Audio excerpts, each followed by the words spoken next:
Welcome to Relish Books. Today I am not doing so much a review as just I wanted to share a few passages, some short quotations from this little book of essays that I read the other day, Gift from the Sea by Anne Morrow Lindergh.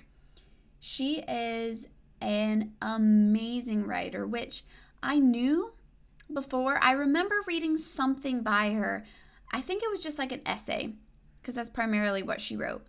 I feel like I remember reading an essay about kind of the story of her transition in life from what her life had been to like her marriage to Charles Lindbergh, and the experience of going from kind of the experience of being married to somebody so famous and how that affects trying to lead a normal life.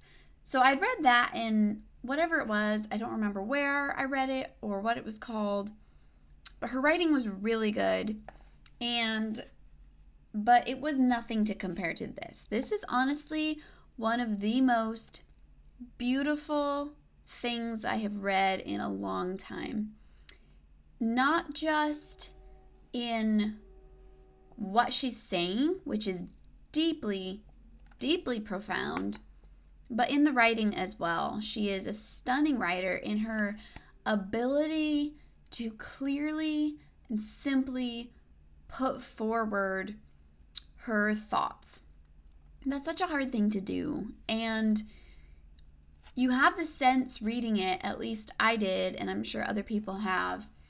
It's one of those books of like wisdom where reading it, you recognize that it's something that you sort of already know. It's something that you know, but when someone is putting it into words so well, it just comes home to you as being so true. And you're able to understand it as a truth better and try to apply it to your life better now that it has been put in a form where you can really grasp it, even though it is something that you did sort of already know. And so much of what she said in this book was like that for me. I didn't 100% agree with everything she said. I mean, have you ever read any book that you 100% agreed with everything the person was saying? But overall, I thought it was just amazing. I didn't love her afterword. I think the book hasn't aged particularly well in that afterword, but not in the essence of what she's saying in the essays. So it's a group of essays written while she was staying alone on an island and studying the quality of solitude, particularly for women, I mean for men as well, but this need for solitude, the need to be alone, and the need to find time for yourself in order to be full so that you can serve others. She talked about the quality of solitude. She talks a lot about the quality of creative work and how that can fuel you. And it doesn't have to be, a great work, but even just things like anything that you're doing creatively, whether it's, writing or painting or baking or anything that you do creatively is such a source of energy and fulfillment. So it was just amazing. She talks about all kinds of different life things in this set of essays, and yet each one flows perfectly into the next. Each essay could be read alone, and yet it connects perfectly to the one preceding and the one following. And I loved how it's like from the perspective of living on the beach and having these thoughts. So it just feels so peaceful.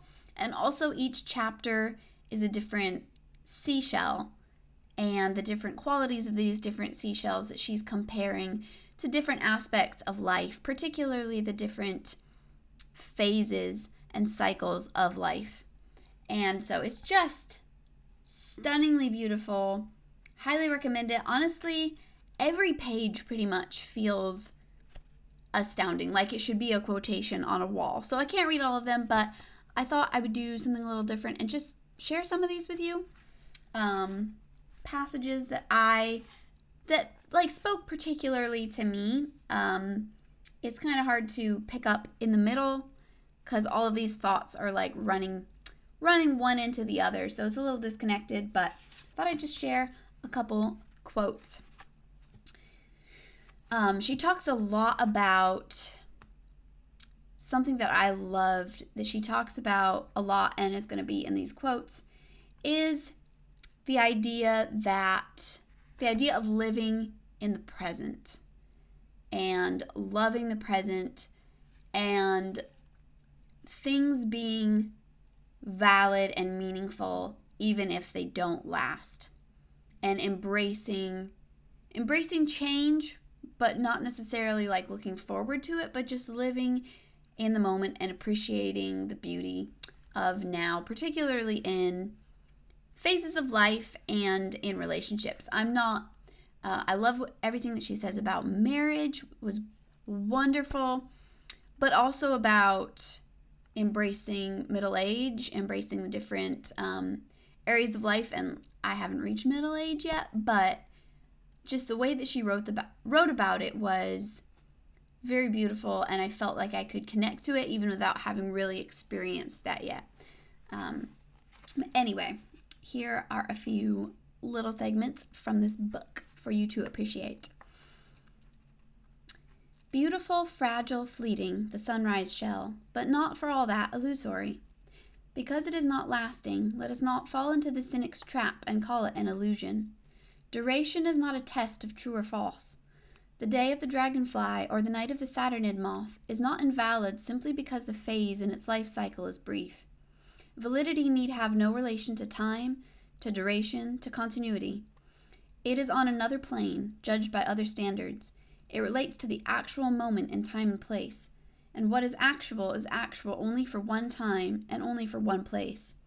The sunrise shell has the eternal validity of all beautiful and fleeting things.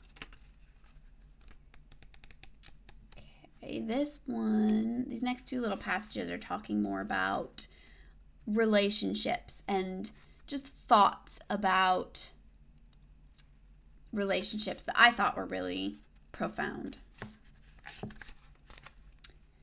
When the heart is flooded with love, there is no room in it for fear, for doubt, for hesitation, and it is this lack of fear that makes for the dance. When each partner loves so completely that he has forgotten to ask himself whether or not he is loved in return, when he only knows that he loves and is moving to its music, then and then only are two people able to dance perfectly in tune to the same rhythm. When you love someone, you do not love them all the time in exactly the same way, from moment to moment. It is an impossibility. It is even a lie to pretend to. And yet this is exactly what most of us demand. We have so little faith in the ebb and flow of life, of love, of relationships. We leap at the flow of the tide and resist in terror its ebb. We are afraid it will never return. We insist on permanency, on duration, on continuity, when the only continuity possible in life as in love is in growth, in fluidity, in freedom, in the sense that the dancers are free, barely touching as they pass, but partners in the same pattern. The only real security is not in owning or possessing, not in demanding or expecting, not in hoping even. Security in a relationship lies neither in looking back to what it was in nostalgia, nor forward to what it might be in dread or anticipation, but living in the present relationship and accepting it as it is now. So, I thought that those thoughts were something that we kind of know, but when they're expressed like that, you can really hold on to them and better use them in your own life.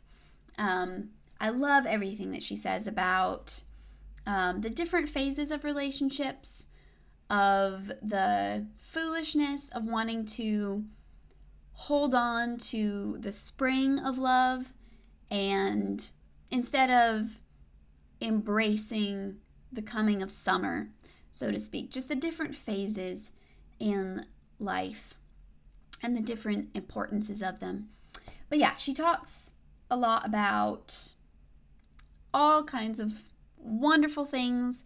I highly, highly recommend the book. Again, those are just a couple little passages. They aren't even the most beautifully written even, but they just like stood out to me, so I thought I'd share.